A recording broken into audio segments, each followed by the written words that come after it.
Hello everyone, welcome to being teacher. I hope आप सभी लोग अच्छे होंगे। तो जैसे कि आप जानते हैं कि उत्तर प्रदेश में जो भर्ती है वो एक आने वाली है। कौन से विभाग में है, लगभग 42,000 पद जो है वो आपको देखने को मिलेंगे। लेकिन ये भी जो है 2 स्टेप में आपको पद देखने को मिलेंगे। एक बार में ही 42,000 की भर्तियाँ नहीं आएंगी। 21,000 की 2 जो है नोटिफिकेशन आपको देखने को मिलेंगे। ठीक है, तो एक बार में अभी फ़िलहाल के लिए आप ये मान के चलिए कि 21,000 जो पद हैं वो आने वाले हैं। तो किस विभाग में आएंगे और कौन कौन फॉर्म भर सकता है वो सब हम इस आगे वीडियो में समझेंगे। बाकी अगर आपके मन में कोई डाउट हो तो कमेंट बॉक्स में कमेंट करके पूछ सकते हैं। तो यहाँ पे सबसे पहले अगर बात करें तो यहाँ पे यूपी में जो 42,000 होम गार्ड हैं, ठीक है, होम गार्ड के पदों पर यहाँ पे भर्ती होने वाली है। जिसमें यहाँ पे ये कहा गया है कि आने वाले समय में लगभग जो 4,000 प्रतिवर्ष जो होम गार्ड हैं वो रिटायर हो रहे हैं। कि लगभग जो 4,000 होम गार्ड हैं वो प्रतिवर्ष रिटायर हो रहे हैं। तो उस हिसाब से 2033 तक 42,000 से अधिक जो होम गार्ड हैं वो रिटायर हो जाएंगे। तो उससे यहाँ पे ये कह रहे हैं कि पहले से ही हमको तैयारी कर लेनी है और जो पोस्ट हैं उनके हिसाब से हम पहला जो नोटिफिकेशन है वो 21,000 का निकालेंगे और 21-21 करके 2 नोटिफिकेशंस निकलेंगे।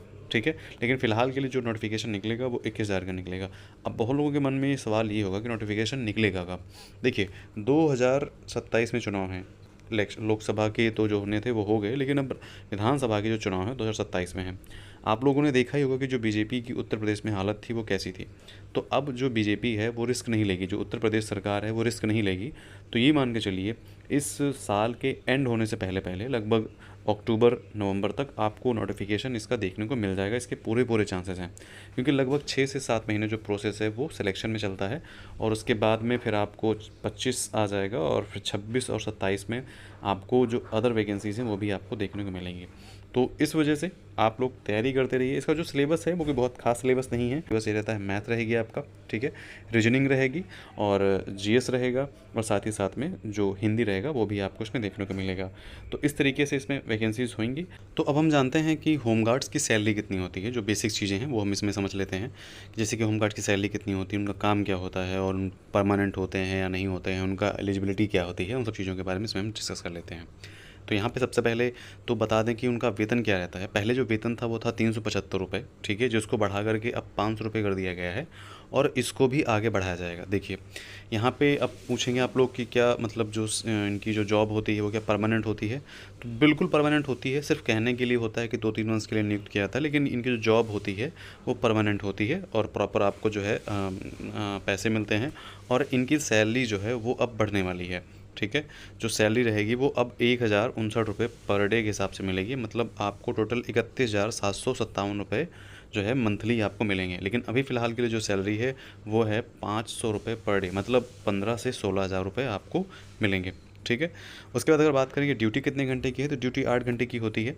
और उसके बाद ये बात करें कि अगर इसमें एलिजिबिलिटी कितनी होगी, तो एलिजिबिलिटी में आप कक्षा 5 पास हो सकते हैं या कक्षा 9 पास हो सकते हैं। मतलब मिनिमम जो एलिजिबिलिटी है वो ये है कि 10th पास आपका होना ज़रूरी है।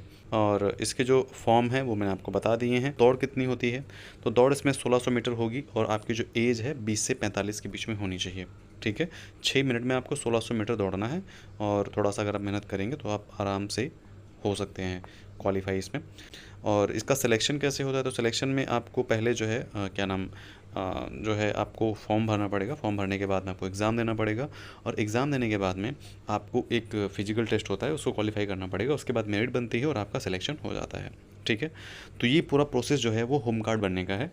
और अगर आपको कोई भी डाउट है, कुछ भी पूछना है, तो आप कमेंट बॉक्स में कमेंट करके पूछ सकते हैं।